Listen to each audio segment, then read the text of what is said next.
नमस्कार विद्यार्थियों। Rishikul online school में आप सभी का स्वागत है। बच्चों, आज हम अपनी हिंदी कक्षा में बात करेंगे उपवाक्य के विषय में। तो सबसे पहले बात करते हैं कि उपवाक्य होते क्या हैं। बच्चों, मिश्र वाक्य में दो उपवाक्य होते हैं, उन दोनों से मिलकर एक नया मिश्र वाक्य बनता है। जैसे मोहन ने कहा कि कल स्कूल जाना है। तो मोहन ने कहा कि यह एक मुख्य वाक्य है और कल स्कूल जाना है इस पर आश्रित उपवाक्य है। तो इस प्रकार प्रत्येक मिश्रित वाक्य में दो उपवाक्य होते हैं, एक मुख्य और दूसरा होता है उस पर आश्रित।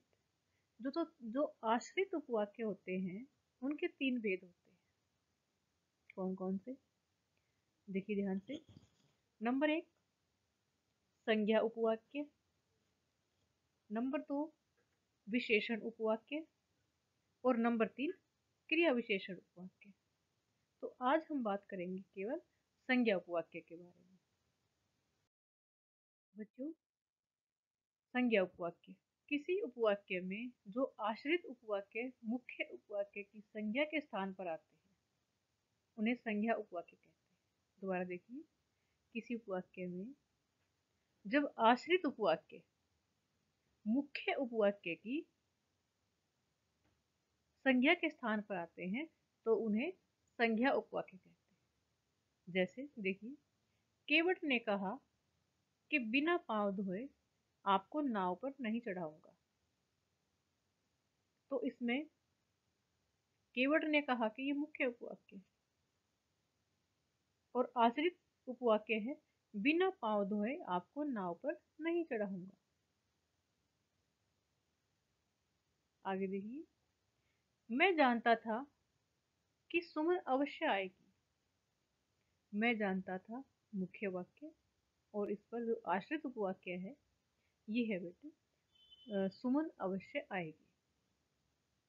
ठीक नेक्स्ट में देखिए, अध्यापक ने कहा कि अपने आसपास सफाई रखो।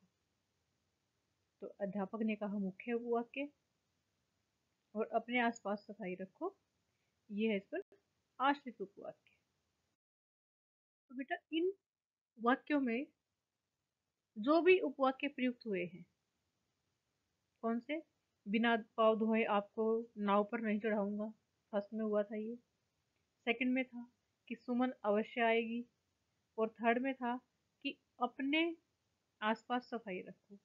ये संज्ञा उपवाक्य है क्योंकि इनमें ये संज्ञा से संबंधित है, जो मुख्य वाक्य है उसकी संज्ञा से।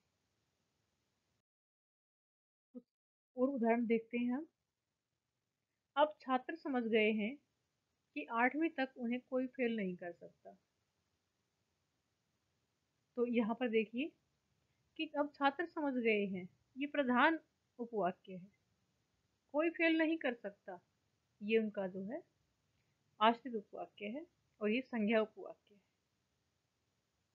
ऐसे ही मालिन ने बच्चों को समझाया कि फूल तोड़ना मना है। ये मालिन ने बच्चों को समझाया, मुख्य वाक्य, मुख्य उपवाक्य, और फूल तोड़ना मना है, ये संज्ञा उपवाक्य। फल वाले ने कहा कि मैं ताजे फल ही बेचता हूँ। फल वाले ने कहा कि ये मतलब मुख्य उपवाक्य है और कि मैं ताजे फल ही बेचता हूँ, ये संज्ञा उपवाक्य है। अब इसकी पहचान कैसे करनी है वो हम एक बार देखते हैं। संज्ञा उपवाक्यों की पहचान इनके आरंभ में लगे की को देखकर की जा सकती है।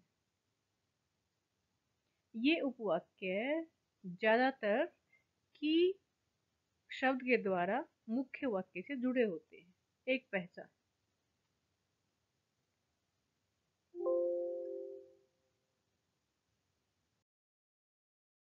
तो की का प्रयोग कई बार नहीं भी होता, तो वहां हमें किस प्रकार से पता लगेगा वो हम यहाँ पर देखते हैं। की का प्रयोग उस दशा में नहीं होता जब संज्ञा उपवाक्य प्रधान उपवाक्य से पहले आ जाए, या कभी कभी की का लोप भी हो जाता है। जैसे तुम मेरी मदद करोगे, मुझे पता था। मतलब यहाँ पर जो है मुख्य वाक्य बाद में आया है। मुझे पता था कि तुम मेरी मदद करोगे। इस तरह के वाक्य हो तो वहां पर की नहीं आता, लेकिन फिर भी ये संज्ञा उपवाक्य है। वह त्याग पत्र नहीं देता, उसने घर वालों को बता दिया था। ठीक वैसा ही यहाँ पर भी है कि मुख्य वाक्य जो है वो बाद में दिया हुआ। मोहन को पता था गौरव आने वालों में नहीं है। तो बच्चों यहाँ पर क्या है, यहाँ की का लोप किया गया है।